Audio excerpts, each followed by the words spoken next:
आज हम जानेंगे कि कैसे हम अपने नॉर्मल रेंडर को कुछ ऐसा बना सकते हैं।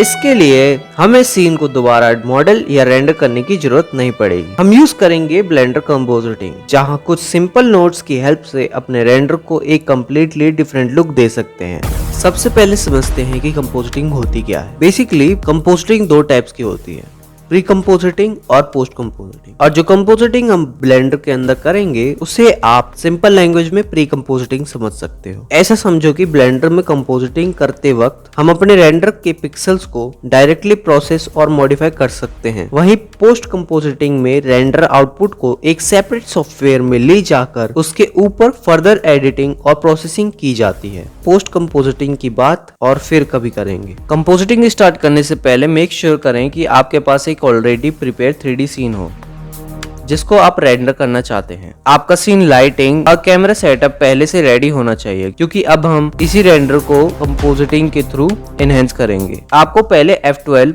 प्रेस करके एक फ्रेम को रेंडर कर लेना है। फिर ब्लेंडर में कंपोजिटिंग वर्क स्पेस पर आएंगे और यहाँ यूज नोड को इनेबल कर देंगे। अब आपके सामने रेंडर लेयर और कंपोजिटिंग के दो नोड्स आ जाएंगे। रेंडर लेयर से हमें अपना रेंडर इमेज मिलेगा और कंपोजिट लेयर से अपना फाइनल आउटपुट होगा। अब इन दोनों के बीच में हम अपने डिफरेंट कंपोजिटिंग नोड्स को ऐड करेंगे और स्टेप बाय स्टेप अपने नॉर्मल रेंडर को सिनेमैटिक लुक में चेंज करेंगे। अब आते हैं अपने सबसे पहले नोड पर, जो कि ब्राइटनेस एंड कंट्रास्ट है। सिंपली ब्राइटनेस नोड जो होती है वो हमारे रेंडर फ्रेम्स के एक्सपोजर को कंट्रोल करता है। आप कंट्रास्ट बढ़ाओगे तो डार्क एरियाज और डार्क, ब्राइट एरियाज और ब्राइट होती हैं। इमेज ज्यादा पंची एंड डीप लगेगी। कंट्रास्ट कम करोगे तो डार्क और ब्राइट हो जाएंगी एंड ब्राइट तो और ब्राइटर होती चली जाएंगी। इमेज फ्लैट और सॉफ्ट लगेंगी। अब हम बात करेंगे ह्यू सैचुरेशन नोड की। इस नोड में हम ह्यू को इग्नोर करेंगे क्योंकि अभी हमें कलर्स की ह्यू को चेंज नहीं करना। हम सिर्फ सैचुरेशन को एडजस्ट करेंगे। मैं आपको ये सैचुरेशंस की कुछ वैल्यू प्रोवाइड कर सकता हूँ जो आपके रेंडर को उसके अकॉर्डिंग डिफरेंट लुक्स देने में हेल्प करेगी। अब हम बात करेंगे अपने नेक्स्ट नोड की, कलर बैलेंस नोड। इस नोड में लिफ्ट, गामा और गेन यूज होते हैं, जिनकी हेल्प से हम अपने रेंडर के shadow, mid tone and highlights के कलर को सेपरेटली कंट्रोल कर सकते हैं। इनकी हेल्प से हम अपने रेंडर के कलर को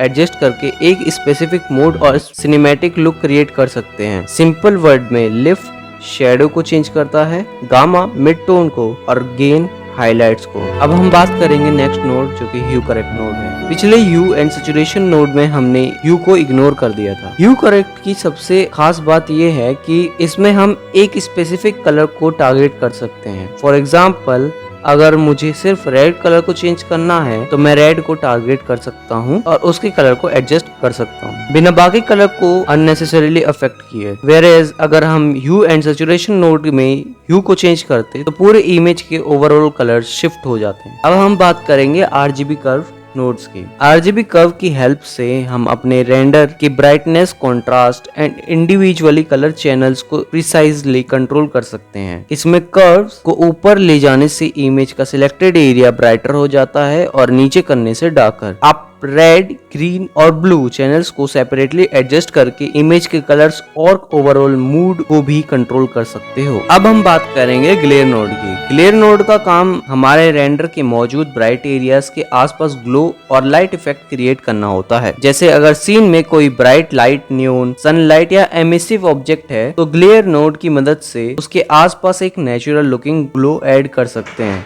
इसमें आपको अलग अलग ग्लेयर टाइप मिलते हैं, जैसे fog glow, streaks, Bloom, simple star and ghosts. लेकिन सिनेमैटिक लुक के लिए इसे बहुत ज्यादा यूज नहीं करना, क्योंकि ज्यादा ग्लेयर लगाने से आपका रेंडर ओवरऑल ओवर प्रोसीड और अनरियलिस्टिक लग सकता है। अब अगला नोड है लेंस डिस्टोर्शन। इसमें हम रियल कैमरा में होने वाली लेंस डिस्टोर्शन को डिफाइन कर सकते हैं, जैसे डिपिंक्चुएशन और बैरल डिस्टोर्शन। बस इतना ही। ये नोड रियल कैमरा लेंस में आने वाली डिस्टोर्शन को रिक्रिएट करने के लिए यूज होता है। अब ऐड करेंगे हम अपना अगला नोड, जिसका नाम शार्पन नोड है। इसका काम रेंडर के डिटेल्स और एजेस को थोड़ा शार्पर बनाना है, जिससे इमेज ज्यादा क्रिस्प और क्लियर दिखाई दे, लेकिन इसे ज्यादा यूज नहीं करना है क्योंकि ओवर शार्पिंग और इमेज अननेचुरल और हार्श लग सकती है। अब हम फाइनल नोड डिनोइस यूज करेंगे। डिनोइस नोड हमारे रेंडर में मौजूद नॉइस को रिड्यूस करता है और फाइनल रिजल्ट को ज्यादा क्लीन और स्मूथ बनाता है। बस इतना ही, ये हमारे फाइनल रेंडर की नॉइस को कम करके उसे क्लियर आउटपुट देने में हेल्प करता है। बस इतना ही नोड को ऐड करने के बाद आपका रेंडर कुछ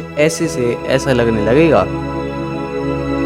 आज हमने एक एक करके कई इंपॉर्टेंट नोड्स को समझा है और देखा है कि कैसे इनकी मदद से हम अपने नॉर्मल रेंडर को एनहेंस करके एक बेटर फाइनल रिजल्ट बना सकते हैं। अगर आपको ये वीडियो हेल्पफुल लगी हो तो लाइक जरूर करना। ऐसे ही ब्लेंडर के ट्यूटोरियल्स के लिए चैनल को सब्सक्राइब कर लेना। और अगर आप चाहते हो कि मैं एडवांस कंपोजिटिंग पर भी एक कंप्लीट वीडियो बनाऊं तो कमेंट में कंपोजिटिंग पार्ट 2 जरूर लिखना। मिलते हैं अगले वीडियो में।